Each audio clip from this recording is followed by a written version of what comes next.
Yeah. So this is the perfect segue. I'm also looking forward to watching the playoffs without the stress of my team being in it. We don't know this yet. Now. And that's what I was going to say right now. It's and I want to start. I want to start this segment. I love the optimism, guys. Thank you. But the Islanders are now 15 points behind the Caps. The Caps have 90 points. The Islanders have 75. Game in hand. They have a game in hand, though. The Islanders do. There we go. They got to win that. I'll give you this. They have the game in hand, and they do play the Caps 2 times coming up. They got to beat them twice, and then that's going to shave that way down. And then... That's 8-point swings. That's an 8-point swing. So this is just post the Charlie Day meme right here. This is my issue is there's just so much that's also in control of Washington in this situation. Oh yeah, and Washington right now is heating up. They're heating up. Washington's been heating up. So I think they've won their last 5 games. Plays this Saturday though. Habs? My boys are gonna help you. Come on, Cole Caulfield's gonna hang a hattie on him. Carey Price is going to come back. He's going to rob Ovechkin in OT. He is Mr. Saturday night. No, not an OT. You can't give him any points. Sorry, can't give him a point. I'm going to rob him on the breakaway in the 3rd period. Okay, thanks. Yeah. Thanks for helping me out. Watch, come next Saturday, actually send a clip of that to the Instagram channel. Oh, come on, do it. Geniuses. So, I'll if that happens, I'll get into sports betting, guys. just wait for me to say some dumb shit on an episode. Just put $5, it'll turn into 5,000. Yeah. I mean, your success rate will probably be pretty low. You'll win right. 1 out of every 20 maybe. But your Islanders. I was so upset. I was so upset because the Lightning played the Capitals the next game after the podcast, and they lost. And I was like, "Come on, guys!" I was cheering for the Lightning. I know. I'm like, "Come on!" So it's funny you say that. There's if you guys, I don't know, Ben, maybe because you're on hockey Twitter more than Mike is, but the Offside Tavern. It's an Islanders bar. It used to be in Brooklyn, and they actually. COVID shut them down, but then a few months later they had an announcement to make. It was like this thing. They just came out of nowhere, and they are now located in UBS Arena. So UBS Arena actually worked with a local bar, an Islanders. That's pretty cool. Kind of save it and bring it into the arena. Yeah, that's awesome. So and it's in their logo. It's offside. Idea. It's the Offside Tavern, and it has the fisherman. But they changed it that day. It said offside, and it was the Lightning logo as the O. They're like, we gotta cheer for him in this situation. It was funny to see because there obviously is that rivalry there between the Lightning and the Isles. Yeah. But it was even the Offside Tavern, and that's true Islanders fans there. So they were cheering for Tampa. That's when you know. They were like, please, God. Dude, I'm cheering for the Islanders. Don't let them get points. I'm cheering for the Isles. Come on. Yeah. But the Islanders, they beat the Devils that last time we did this. They released on Monday, so last Sunday. And then since then, they kind of shit the bed. They shit the bed pretty hard. They beat Carolina 2-1. And I will say this, that game, it was the classic Islanders. It was 1-0 the entire game. Palmieri did the thing. Yeah, so this was funny. So what a tank. The Canes tied it up 1-1 with 45 seconds left because the Islanders just look so lost when there's an empty net and an extra man on the ice for the other team. They look so lost. They just try to block shots. Not good 6-on-5. They're good. They're good structure. All the chances are from the outside, but it's Carolina. Like, guys, it's Sebastian Aho, Teravainen. Like, you got to do something. You can't give these guys that much time. Yeah, but Carolina tied it up, and apparently this is what Barry Trotz said. So right after Carolina tied it, 45 seconds, they skated past the Isles bench and were chirping some players. And then Palmieri goes out, and with 15 seconds left, fights off Brady Shea, rips it over the glove of Anderson. And Barry Trotz said post-game, he's like, I got to thank some of their guys for those chirps. That was nice. We really felt obligated to win it after that. Damn. And my response to Barry Trotz would be, you didn't feel obligated to beat Dallas, who's in the hunt for the playoffs like you guys are, and you also got shit on 6-1 by St. Louis. Yeah, that's my St. Louis is good. I saw that one. Yeah, St. Louis is good. And if both those teams are good and on the edge of making the playoffs, just like the Islanders, they should be able to hang with them, and they very much did not. And they need those points as well. It's again right. They need the points. They can go on a heater this week, but when I see the consistency, it's just been such an issue this season.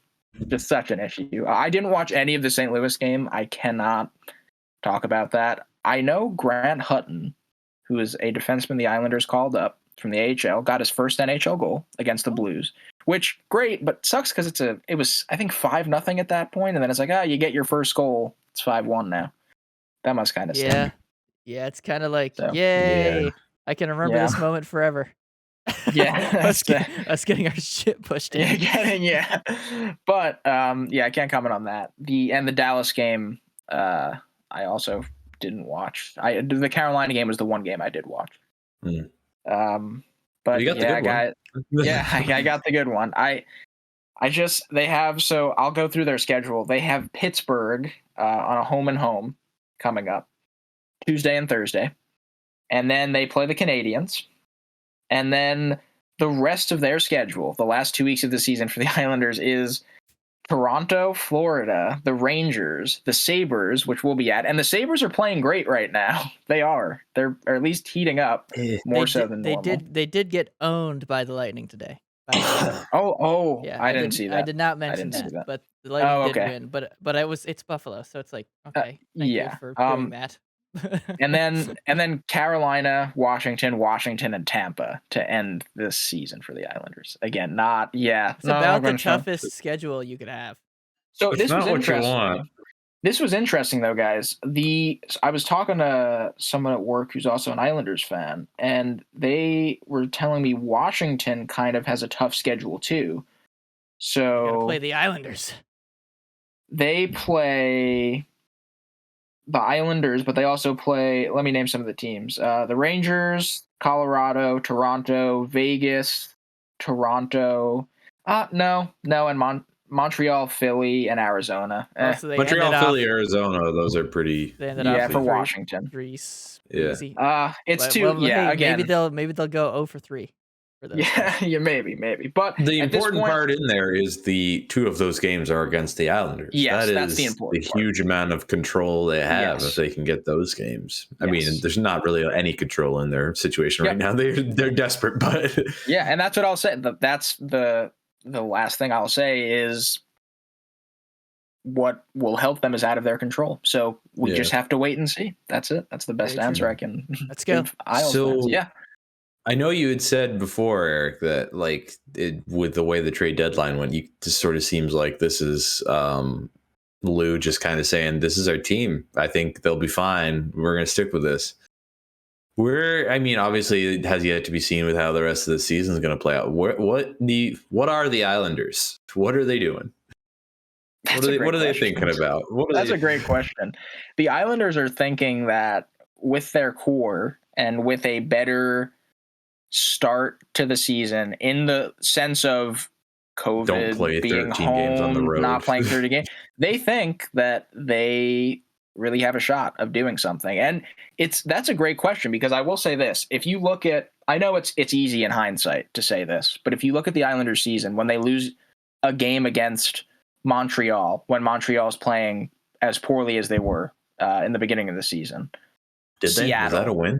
Seattle. They lost to Montreal, Seattle. I think that was a shootout, but they lost to Seattle in regulation. These little games here and there that should just be like a routine win. Mm-hmm. That's 6 to 8 points right there, and that would make a huge difference. And I expected the Islanders this year to be a team. They're not going to win a division. They're going to just get into the playoffs. And it's not going to be pretty, but they'll get in, and then once they're there, they'll do some damage. And I was thinking about it more and more, and I think Lou just believes next season, if you can win those games that you couldn't this season, right? Those weird Seattle games, the COVID games, the Islanders will still be able to sneak in, and he still thinks this core can do it.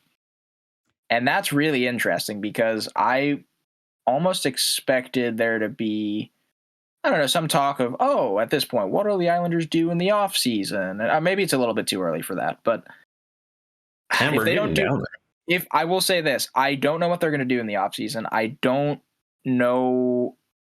also don't know how I'm going to feel if they do nothing in the offseason. And then we just have to wait for the next season. That'll be really interesting. If you look at, where they're at now. Yeah, when the trade deadline rolled around and Lou didn't do anything, I think we were all like, oh wow, so he's just staying with this group, huh?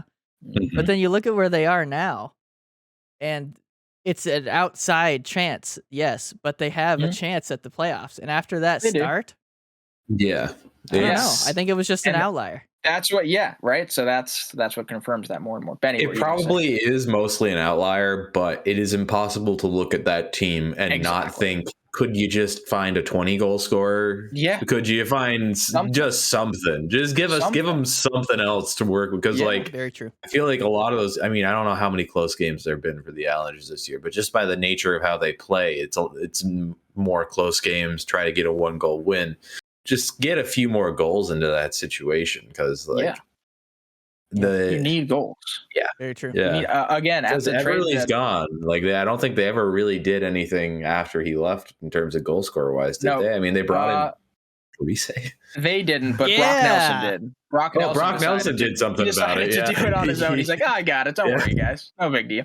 But no, you're right. They were talking about Filip Forsberg at the trade deadline. That was a rumor. And I'm like, if you just, I understand. I don't even want to talk about all the cap stuff. Just imagine the Islanders had a Filip Forsberg. That would be massive.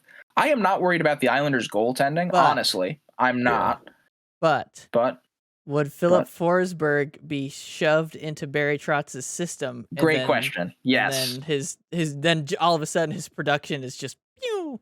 Yes. I think Barry Trotz is a good enough coach where you can realize, I mean, Eric, you would know better from having experience with him, but like, he should be a good enough coach to realize what he has in a certain guy, and maybe like obviously play him within a system, but like you give a Filip Forsberg a little more leeway in terms of what he can do. I'm going to say this about Barry Trotz because I know this. I do agree with you, Ben, but there's a key factor. Forsberg is not a rookie like Matt Barzal. I know Matt Barzal is more established now. Yeah. Matt Barzal is, to Barry Trotz, a young guy that still needs to learn how to play hockey the right way. Yeah. Filip Forsberg is an established NHL player who will be in a system, but Barry Trotz will not scratch. He will play every night. He played Josh Bailey every chance he got tonight, despite Josh Bailey being invisible for games during the season. I know I'm picking out Josh Bailey. There's other people I could be picking out too. I get it. But Villiers, he sent him down earlier in the season because he was underproducing. And just send him down for a little bit and bring him back up. Never did that with any established veterans.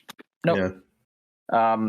So Filip Forsberg, I think, is just one of those players that wouldn't have to deal with that. And I will say this is just an Eric opinion. When he was the Capitals coach, Ovechkin is, again, Ovechkin, but Ovechkin isn't going to play in Barry Trotz's system. Ovechkin's going to do what Ovechkin does. Very true. And I feel like Forsberg is going to be would maybe be one of those players. Barry Trotz is like, I understand what you're good at. And Forsberg would say, I just want to score goals for you, man. Yeah. And I'm just going to do that. So it's been lovely to see that happen with Cole Caulfield since Marty came in. He's like, man, you score goals, dude. Stop trying to do other stuff. Just score goals. Like, but Mike, what were you say? You had some thoughts. Do you see them targeting him in free agency because he is a UFA? Yes. Did they never re-up him? Nope. Not yet. He is at a $6 million cap hit, so you've got to imagine that's going to go up to like 8 or 9. They never, which would make him like by and large the highest paid guy on the Isles. Mm-hmm. You think that's something they'll attempt? It's a good question.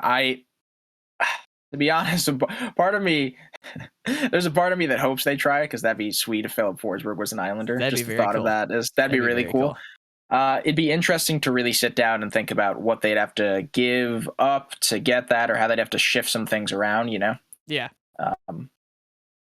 But that's wild. They really went through the trade deadline without. Wow. Yeah, I want to take a look at I know it's the end of the season, but if the Islanders are not saying the Islanders are not a team that's going to say, oh, we're out of the playoffs right now. They're going to keep trying their best to make it. And if they are trying their best right now, and that, like you said, Ben, and you look at that team and that same obvious problem is they can't score for shit, they really need to do something over the offseason. And that's what these next 2 weeks will be a testament to. So, I mean, you could even do more than adding a single 20-goal scorer. You could add a couple forwards. A couple forwards. There's some. You look at it again. Kyle Palmieri. I don't know what it is, what his goals are in the past month, but he also started to heat up. Let me see how many goals did he have. But it's one of those things. You said, oh, another 20-goal scorer would help, right? And Palmieri has 14 at the end of the season. Imagine if he could actually score in the beginning of the season. He'd probably get 20. Yeah, so I guess there might be a little something to the run it back, but I don't know. Like, also, I still look at that roster and it's like still like could be more. Like you could do glaring offensive holes. Yeah. Glaring offensive holes. Mike? Barzal has had an off year, right? Yes. Yeah. And so that would help a little bit if he gets back to form. It would. Again, I do think I will give Barzal more slack because of how talented he is. This year was a disaster in the beginning, and was not easy for Barzal to play through. Matt Barzal has 14 goals this year. Yeah, you're going to want more from that guy. And Brock Nelson has more points than him this season. Yeah, you're going to want more from Barzal. Yes. For sure. Yes. Yeah, so they'll be back in the playoffs next year. This is what I'll say. This is what I'll say. Lou, just kidding. It's this year. Matt Barzal's on your team. Maybe get him someone he wants to play with every day, please, and thank you. No disrespect to any current players. Get Matt Barzal a sick line mate, please. Who does he want to? Who do you want to see him line mate with? Forsberg? He wants to jump into Filip Forsberg's arms after potting one between the legs. All right. That's what he wants to do. Yeah. Excellent. Oh man, I would like to see that. Yeah. That's it on the Isles, though, guys.